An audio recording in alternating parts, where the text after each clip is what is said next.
messed up. Fuck! Fuck! Motherfuck! Fuck! Fuck, man!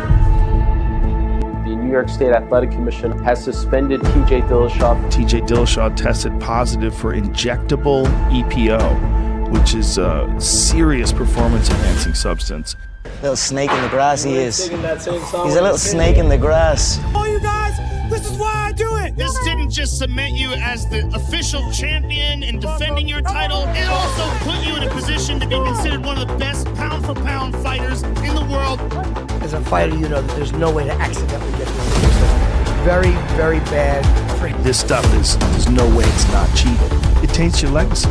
The fact that he didn't want, you don't know if he beat a test, they didn't test him, you don't know any of that, you can't trust anything. And this is not like him being a bigger man and admitting it, he got caught. Halo bro, di dunia olahraga profesional, seorang juara bisa dibangun dalam hitungan tahun, tetapi kehilangan reputasi hanya dalam sekejap. Seorang atlet yang pernah dipuja karena tekniknya yang sempurna, footwork yang memukau, dan kombinasi serangan yang mematikan, bisa berubah menjadi simbol kejatuhan ketika pilihan di luar arena menodai karirnya. Salah satu kisah paling dramatis datang dari dunia MMA, di mana seorang bantamweight yang revolusioner pernah merebut sabuk juara 2 kali, mengubah standar teknis divisinya, namun kemudian terjerat skandal doping yang menggaburkan seluruh warisannya. Dari puncak kejayaan hingga kontroversi yang menodai nama baik, perjalanan ini menjadi peringatan bahwa kehebatan di oktagon saja tidak cukup untuk menjaga kehormatan seorang juara. TJ Dillashaw lahir pada 7 Februari tahun 1986 di Sonora, California, dan dibesarkan di kota kecil Angels Camp. Sejak kecil, olahraga menjadi bagian integral dari hidupnya. Di sekolah menengah Bret Hart High School, Dillashaw aktif dalam gulat dan sepak bola. Namun bakat utamanya muncul dalam gulat. Di atas matras, ia menunjukkan disiplin, mental kompetitif, dan keuletan yang kelak menjadi ciri khasnya sebagai atlet profesional. Setelah lulus, Dillashaw melanjutkan pendidikan dan karir atletik di California State University Fulton, bergabung dengan tim gulat NCAA Division 1. Meski tidak pernah mencapai gelar juara nasional, Dillashaw diakui sebagai pegulat yang bekerja keras, memiliki daya tahan tinggi, dan memahami kendali posisi serta strategi bertanding. Fondasi yang kemudian menjadi modal penting dalam perjalanan MMA-nya. Setelah perguruan tinggi, Dillashaw menghadapi pilihan yang umum bagi banyak pegulat Amerika, yaitu menekuni jalur kepelatihan gulat atau menjajal dunia mixed martial arts. Ia memilih jalan kedua, bergabung dengan tim Alpha Male di Sacramento di bawah arahan Uriah Faber, sosok berpengaruh dalam divisi ringan dan bantamweight UFC. Di tim ini, Dillashaw tidak hanya berlatih bersama atlet elit seperti Joseph Bernadifes dan Chad Mendes, tetapi juga mengembangkan keterampilan baru, yaitu striking, submission, grappling, dan manajemen jarak. Kehadiran pelatih striking Duane Ludwig pada 2013 semakin mempercepat evolusi gaya bertarungnya, membawa footwork dinamis dan kombinasi serangan modern yang menjadi ciri khasnya. Titik balik karir Dillashaw datang pada 2011 ketika ia mengikuti ajang The Ultimate Fighter atau TUF 14, reality show yang menjadi jalan masuk ke UFC. Dillashaw tampil impresif sepanjang kompetisi dan berhasil melaju ke final. Namun pada pertandingan penentuan, ia kalah KO dari John Dodson. Kekalahan ini menunda sorotan besar tetapi membuka peluang panjang, yaitu UFC tetap memberi kontrak profesional karena menilai bakat dan perkembangan teknisnya yang menjanjikan. Kekalahan di final TUF justru menegaskan karakter sejati Dillashaw, seorang pekerja keras dengan obsesivitas tinggi. Dalam pertarungan awal UFC, peningkatan kemampuan teknisnya terlihat jelas. Dari gaya awal yang bertumpu pada gulat, ia mulai menampilkan striking lebih bersih dan pergerakan kaki yang luwes. Fokus pada transformasi total ini membedakannya dari pendatang baru lain. Dillashaw tidak hanya mengandalkan keahlian lama, tetapi membangun identitas sebagai petarung serba bisa dengan tujuan jangka panjang, yaitu menjadi juara dunia. Dengan fondasi gulat NCAA, pengalaman berharga di tim Alpha Male, dan ujian mental di TUF 14, TJ Dillashaw menapaki karir MMA dengan persiapan matang. Ia bukan fenomena instan, melainkan produk dari disiplin, ambisi besar, dan obsesi obsesi tanpa kompromi dalam mengejar kemenangan. Ini menegaskan bahwa sejak awal perjalanan Dillashaw sudah dipenuhi dua hal yang akan terus mewarnai karirnya, yaitu dorongan untuk menjadi yang terbaik dan ketekunan yang ekstrim dalam proses mencapai tujuan. Setelah tampil meyakinkan di TUF 14, TJ Dillashaw mulai membangun reputasi sebagai petarung pekerja keras dengan peningkatan teknis yang konsisten. Namun hingga awal 2014, namanya masih dianggap sekedar prospek menjanjikan. Di tengah sorotan divisi bantamweight yang lebih fokus pada Dominick Cruz, pionir footwork modern, dan Renan Barão, penguasa sabuk dengan rekor tak terkalahkan.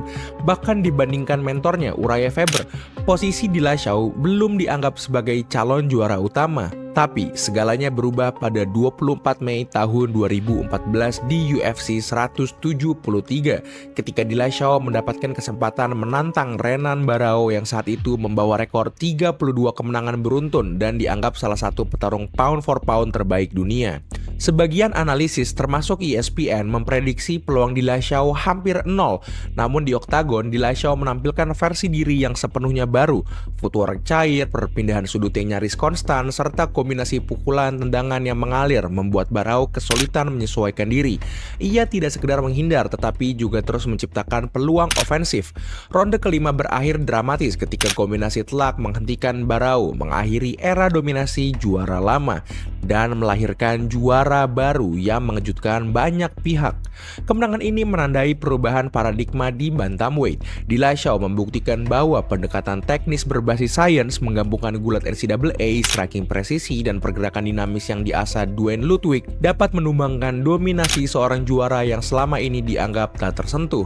Banyak pengamat menyebut duel ini sebagai awal era baru bantamweight, di mana disiplin taktis dan keterampilan teknis menjadi faktor utama. Bukan sekedar kekuatan fisik, ujian pertama sebagai juara datang ketika Dillashaw menghadapi Joe Soto, pengganti mendadak setelah Barão batal tampil karena masalah medis.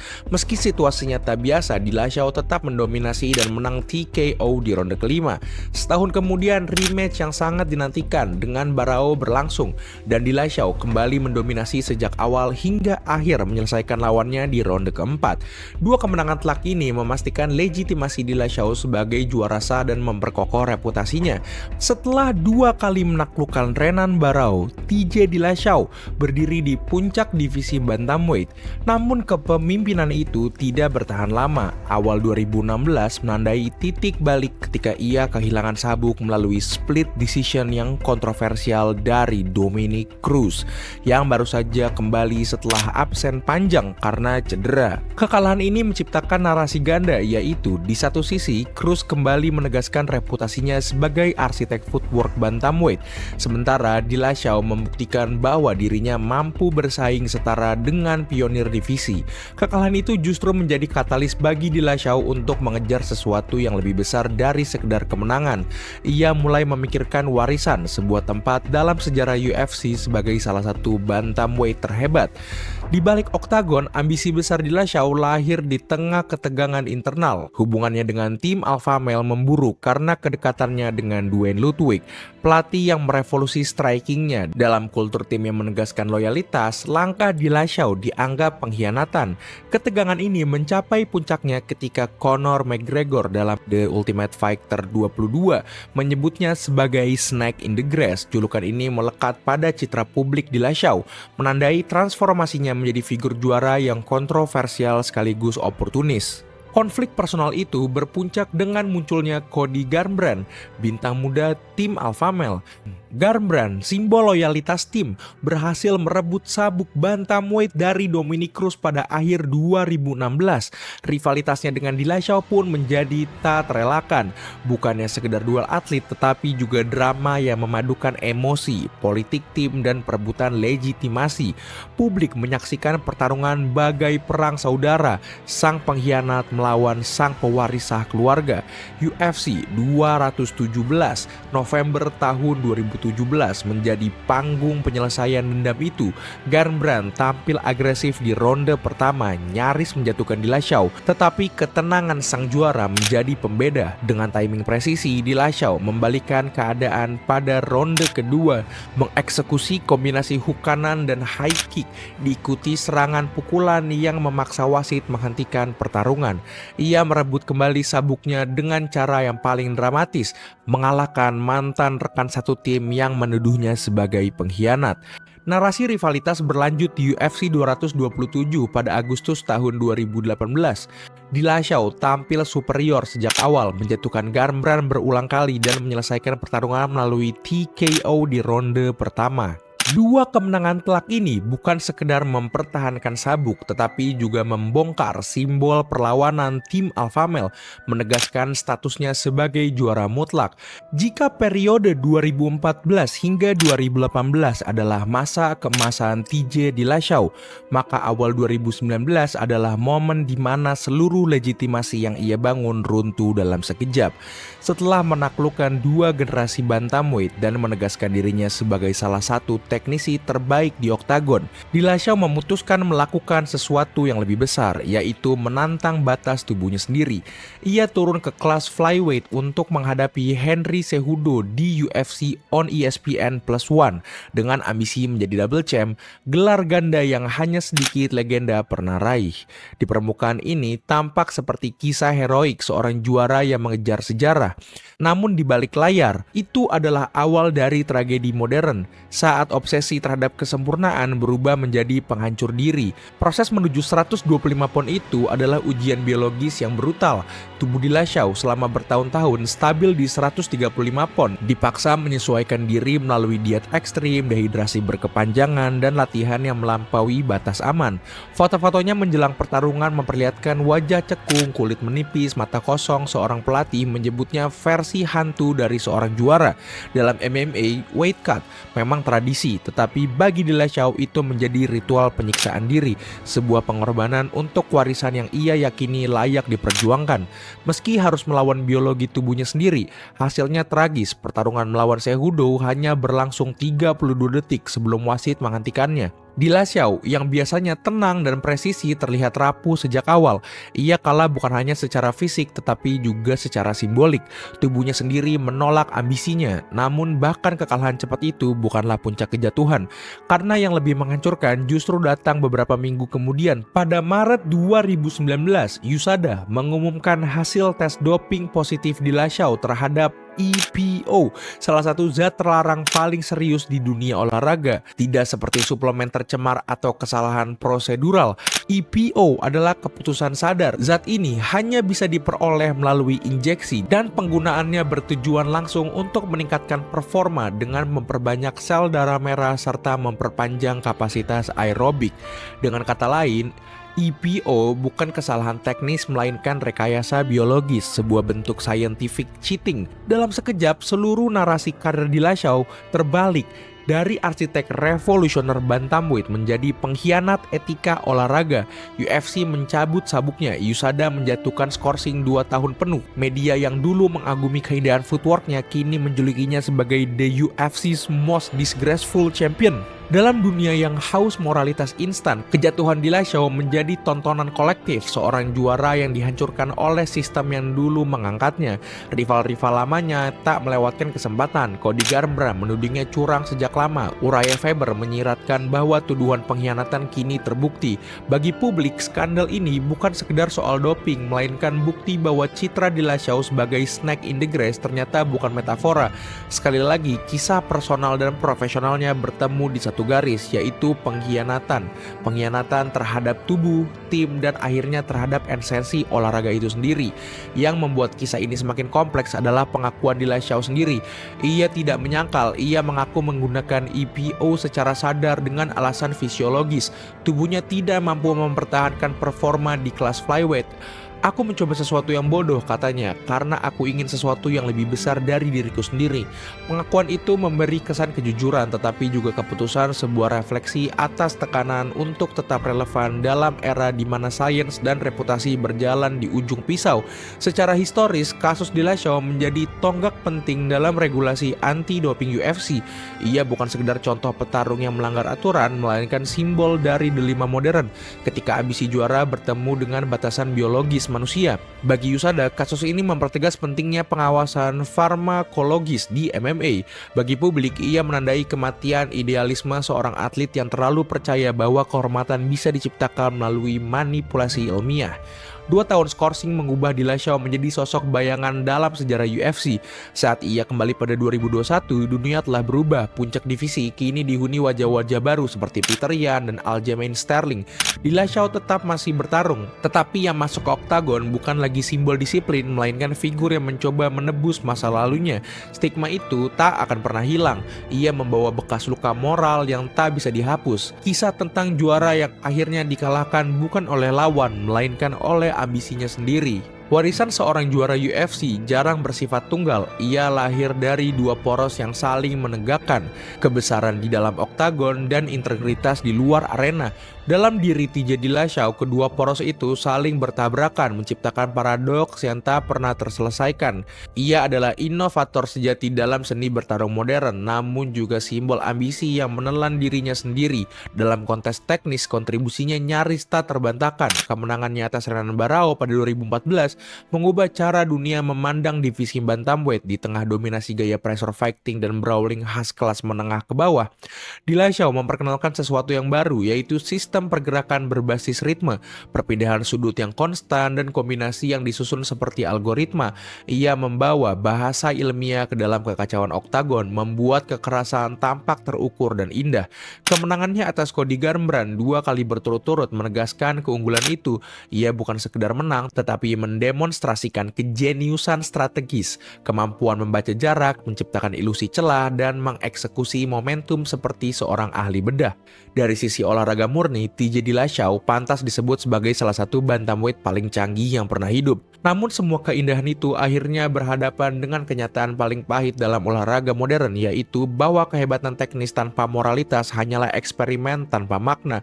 Ketika skandal EPO terbongkar, reputasi yang ia bangun selama bertahun-tahun runtuh bukan karena kalah bertarung, tetapi karena kalah dari dirinya sendiri. Tidak ada bantahan, tidak ada pembelaan palsu. Dillashaw mengakui secara terbuka, justru kejujuran itu yang membuat tragedinya lebih menyakitkan. Ia bukan penipu licik, melainkan seorang perfeksionis yang terjebak dalam logika ambisinya sendiri. Setelah 2 tahun masa skorsing, ia kembali pada 2021 dan meraih kemenangan tipis atas Cory Sandhagen. Pertarungan yang menunjukkan bahwa tekniknya masih tajam, meski bayangan masa lalu tak pernah pergi. Tetapi percobaan terakhirnya pada 2022 melawan Aljamain Sterling berakhir dengan ironi. Bahunya cedera sejak awal laga dan ia kalah tanpa perlawanan berarti. Ia masuk ke oktagon dengan tubuh rusak, keluar dengan reputasi yang tak bisa dipulihkan. Tak lama setelahnya, Dillashaw mengumumkan pensiun. Bagi sebagian penggemar, kisah itu adalah penebusan yang gagal. Bagi yang lain, itu adalah kisah tentang batas manusia dalam sistem yang menuntut kesempurnaan. Dillashaw tidak kalah karena ia lemah. Ia kalah karena ia terlalu percaya bahwa tubuh manusia bisa ditaklukkan sepenuhnya oleh disiplin dan sains. Dan disitulah tragedi sejatinya terbakar dalam sejarah UFC. Ia meninggalkan jejak yang kontradiktif. Di satu sisi, ia adalah teknisi brilian yang membawa evolusi taktis ke level baru. Di sisi lain, ia adalah bukti bahwa era atlet modern masih bergulat dengan godaan primitif, ambisi, ego, dan rasa takut kehilangan kejayaan. Julukan The UFC Most Disgraceful Champion mungkin terdengar kejam, tetapi ironisnya justru melengkapi narasi hidupnya, seorang juara yang harus kehilangan segalanya agar dunia memahami betapa tipis batas antara jenius dan kehancuran. Pada akhirnya, warisan TJ Dillashaw bukan hanya tentang sabuk yang pernah ia kenakan, tetapi tentang pertanyaan moral yang ia tinggalkan. Apakah kejayaan tetap berarti jika diperoleh dengan mengkhianati prinsip yang mendasarinya? Sejarah telah memberi jawabannya. Meski dengan nada ambigu, Dillashaw akan selalu diingat, bukan sementara karena kemenangan atau skandalnya, tetapi karena kisahnya mengajarkan sesuatu yang lebih dalam, yaitu bahwa dunia olahraga modern, ambisi adalah pedang bermata dua, senjata yang bisa membawa seseorang menuju keabadian atau menenggelamkannya dalam aib abadi. Dari sisi keterampilan, sulit menampik kehebatan TJ Dillashaw. Ia merevolusi gaya bertarung di bantamweight, menginspirasi banyak petarung dengan pola gerakan dinamis dan striking variatif. Kemenangan atas nama-nama besar seperti Renan Barão dan Cody Garbrandt akan selalu tercatat dalam sejarah UFC. Namun semua catatan itu selamanya ternodai karena skandal EPO membuat seluruh pencapaiannya dipandang dengan kecurigaan. Alih-alih dikenang sebagai pionir teknis, Dillashaw lebih sering disebut sebagai contoh bagaimana doping bisa meruntuhkan warisan seorang juara. juara. Kisahnya menjadi refleksi penting tentang integritas dalam olahraga. Gelar juara, kemenangan besar, dan kemampuan teknis memang membangun reputasi. Tetapi semua itu bisa hilang sekejap ketika prinsip dasar dilanggar. Dillashaw akan selalu dicatat dalam sejarah UFC, namun bukan semata sebagai juara 2 kali bantamweight. Ia juga menjadi simbol aib, pengingat bahwa dalam MMA, warisan sejati tidak hanya diukur dari sabuk emas, tetapi juga dari kejujuran dan kehormatan. Nah, udah segitu aja buat video ini. Terima kasih banyak udah nonton. Jangan lupa like, comment, dan subscribe. Dadah, waca.